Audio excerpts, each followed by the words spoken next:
शिक्षा का क्या अर्थ है इस एवं उसके क्या कार्य है। शिक्षा आत्मा और संस्कार और प्रकाश होती है। वह लोगों में निर्भीकता और स्वतंत्रता पैदा करती है, जीवन के रहस्य को समझाती है। पूरी तरह स्वतंत्र भारीन और आत्मनिर्भर बनाना शिक्षा का मुख्य कार्य है। यह मनुष्य के भीतर मानवीय संवेदना जगाती है। यह सिर्फ नौकरी प्राप्त करने के साधना नहीं है, बल्कि संपूर्ण जीवन की प्रक्रिया समझाने में सहायता करती है। जीवन क्या है? सांसारिक संकीर्णताओं, बंधनों और भयों से मुक्त होकर सत्य की खोज करना जीवन है। इसके लिए स्वतंत्र और निर्भीक होना आवश्यक होता है। इस प्रकार एक नूतन विश्व का निर्माण करना ही जीवन है। जीवन में विद्रोह का क्या स्थान है? जीवन के विकास के लिए विद्रोह बड़ा महत्वपूर्ण है। रचनात्मक विद्रोह तो विकास का आधार होता है, जबकि स्वार्थपूर्ण विद्रोह विनाश का कारण हो। हमें रचनात्मक विद्रोह करना चाहिए, जैसे गलित परंपरा या मान्यताओं के प्रति विद्रोह करने से समाज में नव निर्माण होगा, जबकि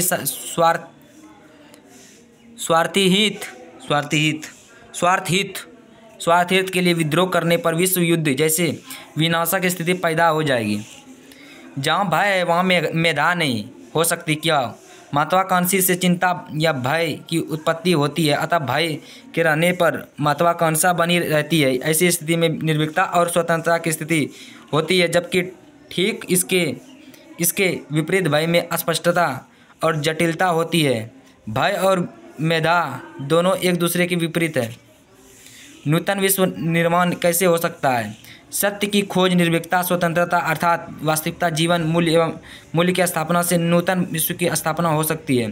प्रेम, दया, ममता, भाईचारा आदि की स्थापना वास्तविकता शिक्षा के माध्यम से संभव है।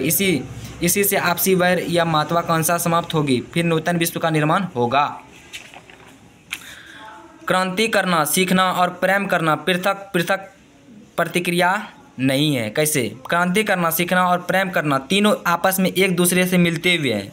शिक्षा के माध्यम से व्यक्ति के चित्त में एक नई शक्ति आती है, जिससे वह परंपरागत जड़ता संकीर्णता आदि के विरुद्ध क्रांति करता है। क्रांति के पीछे नूतन विश्व निर्माण या मानव प्रेम के भाव होता है। इस प्रकार सुंदर मानव राज समाज के निर्माण के लिए संकीर्णता को चुनौती देनी ही पड़ेगी। इस प्रकार ये सभी आपस में एक दूसरे का पृथक नहीं, पूरक है।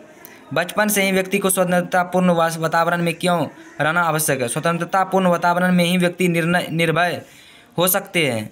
वह सत्य की खोज कर सकता है, उसकी सोच व्यापक हो सकती ही।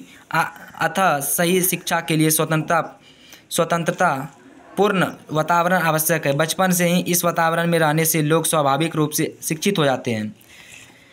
शिक्षा कब व्यर्थ हो जाती है? जब हम सांसारिक संकीर्णताएं या जड़ताओं से घिरे रह जाते हैं, तब शिक्षा व्यर्थ हो जाती है। शिक्षा व्यक्ति को लाभ, मोह, पारंपरिक रूढ़िवादिता आदि से ऊपर उठाती है। यदि व्यक्ति इन्हीं जालों में फंसा रह जाते हैं तो शिक्षा व्यर्थ ही हो जाती। सत्य की खोज कौन कर सकता है? वास्तविक शिक्षा प्राप्त करने वाले सत्य की खोज कर सकता है, अर्थात पारंपरिक जड़ता या संकीर्णता से ऊपर उठकर स्वतंत्र और निर्भीक जीवन जीता है। वह सत्य की खोज कर सकता है, इसके लिए विद्रोह करने से भी पीछे नहीं हटता। हमारे लिए गुरु कब आवश्यक नहीं होता है? जब हमारे भीतर सीखने की जिज्ञासा बलवती रहती है, तब हमें गुरु की आवश्यकता नहीं पड़ रहती है। हम बिना गुरु के ही बहुत कुछ सीख लेते हैं।